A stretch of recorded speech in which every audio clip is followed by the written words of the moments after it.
Hey everybody. So last time we talked about how politicians and elites want us to feel helpless, like we can't change anything.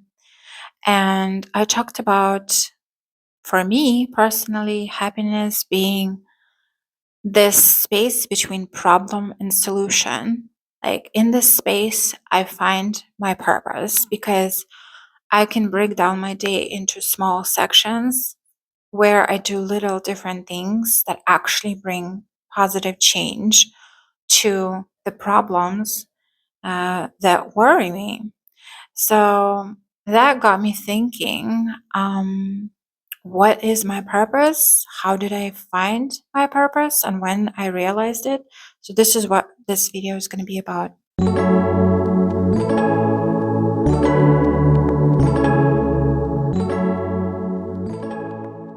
My name is Sveta. I'm very good at being happy. On this channel, I don't focus on watered down generic positive thinking content. I give advice from my personal life, from studying psychology for 3 years, for doing the courses. Now I'm doing a Yale Live well-being course, and just finding little gems here and there, but mostly from my personal experience. So if you want to be happy, please follow the journey of me getting certified as a life coach and stuff like that. We'll see where it gets me. So, purpose, how did I find it? I'm the type of person who does 57 million things a day, and I'm interested in everything. Curiosity is like one of those things that is just my character.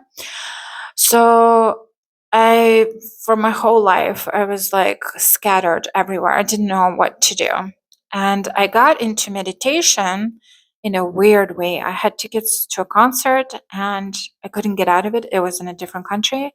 And one of my teeth literally went so bad that it had to be removed. But the surgeon said, I can't remove it before your trip to the concert. So you just have to go for 3 weeks. And because I have like alcoholic parents and parents who were addicted to substances, I was very careful about like getting on serious pain medication. So I learned to meditate. I didn't know what to do. I think I searched YouTube like, what am I supposed to do when I have pain? And I don't take painkillers. And I learned to meditate. And I started to meditate. I started to read different books. I read Stephen Valinsky, Quantum Consciousness, the Psychology of Quantum. I'll write it down here. I read The Power of Now by Eckhart Tolle and other things, other books like that. And I started to meditate to relieve stress, anxiety, and to relieve pain. And I got very good at it. Like, I got to the point where I could go like this and switch. So I did it for a period of time. Like, I did it every day. In order to switch, like if a bad thing happens to me, I can stop everything I'm doing and just switch to that peaceful mindset, that state of nothingness that you feel during meditation. So basically, yeah, my meditation technique is, it doesn't matter where you are, it doesn't matter, you just stop thinking. Just like now, I'm thinking nothing. There's nothing in my head. And you just extend this non-thinking state for as long as you can. And when a thought appears in your head, you just watch it go by like a cloud in the sky. Like if you were lying on the grass and there are clouds, you just watch it. You don't hook into it. You don't follow it. You don't extend the thought of, oh, I hate my job so much because A, B, C, and D. No, I hate my job. And then you're silent and you have nothing in my head, nothing behind those eyes. So that's one trick. Another trick, like if you have thoughts, okay, you have thoughts now. I have to go to the store. Pause. I have to walk the dog. Pause. So like the first thought that you think, just stop and That's meditation, basically. You don't have to sit in the poses they tell you to sit. You don't have to light the candles. You don't have to do none of that. I remember one girl who was part of, I don't remember the religion, it doesn't matter the religion, but she was part of a community and she went to a different town to experience this. She spent thousands of dollars to experience this. And a guru told her that if she swallows saliva during a meditation, she broke the meditation. Now that's how you know those are charlatans that are going to take your money. Meditation doesn't presuppose for your biological processes to stop at all. Meditation is just extending the pauses between your thoughts for as long as possible so that your body and your brain can you recuperate, because the only way your body recuperates is when you pause the thinking processes. During sleep, you don't do that. Your brain is very active. So the only way to do that, to restart your system, that's how I was started thinking about it. Your computer operates efficiently when it has to restart from time to time, or it's going to lag. You need to do that. So, how I discovered my purpose after being able to meditate like this, I would go into a deep meditation, like 30 minutes, and then I would get up or whatever, stand up, whatever you're doing. You can do it anywhere, by the way, and you can learn walking meditations too. And start not starting the snake brain starts thinking again, all of those things. Oh, I should have said this to him. Oh, I didn't do this. Oh, the future is horrible, or the past was better. All of these things, yeah, take you out of the present moment. You just stay in that state of you wanna have tea, you pick up your tea and you drink it. You wanna go eat, you don't think about Mary and what she's doing with the neighbor's husband. Like, no, you pick up your tea and you do the tea. So basically, extend the meditation stage to the kind of like pour that nothingness into everything. And once you extend that meditation nothingness into the different areas of your life, you're just present. And if you don't need to think, why would you? Can you imagine, like, if you used your other organs, like we abuse the brain? If you don't need to use your brain when you're having a cup of tea. Like, you don't need this constant activity. So basically, I did that, and I would have a rule which I now abandoned, and I feel exhausted, of having one empty day, which means I only interact with real people, which means the phone, I I can't turn it off because I have kids and stuff and responsibilities and something bad can happen. But I took my phone and I put it on the highest wardrobe in the house that I had. So I had basically, if I could hear if a message came in, I would look at the message, and if it wasn't someone dying, I would put it back. And I would spend one day like that. The next morning, I would observe myself. And during the day also, I would observe myself. What do I want to do? This is the best time to do it is obviously the weekend, because we live in the corporate dystopia. There is nothing we can do about that. Saturday and Sunday. So I realized that the only three things at the time, that was 10 years ago, I wanted to do, like really wanted to do, besides loving my children, besides loving my animals, that's a given. Like, we're talking about purpose here, was to sing, was to dance, and was to write. Three things I wanted to do.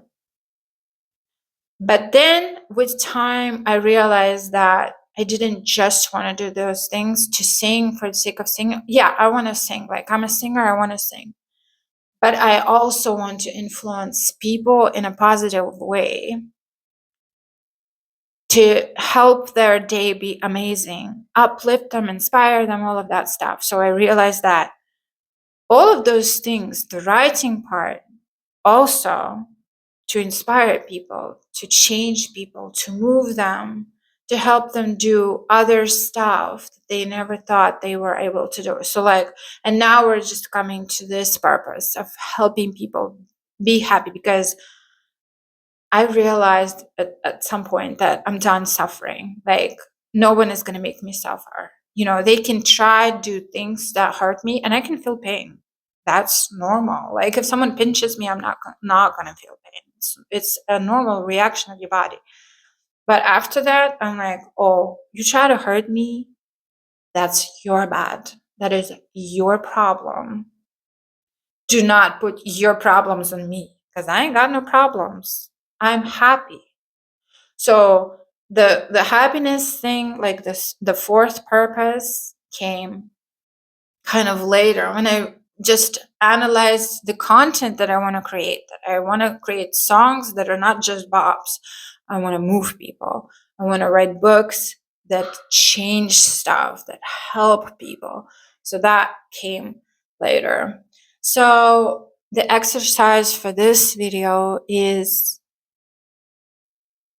to have an empty day, to take your phone out and to observe yourself. Pretend like you are a therapist studying a patient, or studying an object, a subject. It doesn't matter. Like, we're not patients. We're okay. We have some screws loose, but we're not that bad. So basically, observe yourself and see what you want to do for real, not what others. And just, you can lie to people. It's okay to lie to people. If you have plans, if you have like all these social gatherings and stuff, or if you want to watch, like, you can't watch anything that day. It sounds scary. You can't listen to music. You will see that in this absence, like, I realized, because I wanted to be in the entertainment industry so bad, when I'm watching other people's movies, that's 2 hours out of my life to write my movie. When I'm listening to other people's songs, that's a song that I don't write, because in that time I could have sat down. Or if I'm empty, the emptiness exercise, I will get bored eventually and I will make my own song in my head. And we're stuck in this consumption cycle where we're not silent, empty, and so we can't create because we're inundated with noise of other creators. So it's not going to be cute the first time, let me tell you. It's not, but it's actually the only thing that's going to give your brain a break. There's nothing else. Sleep is not it. Drinking is not it. Substances is not it. Eating is not it.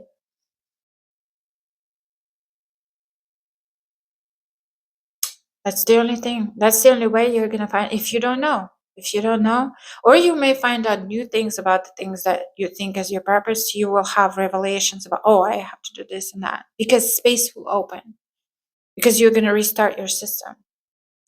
All the data that is in your system, that you know, that is in your system, because our brains work all the time.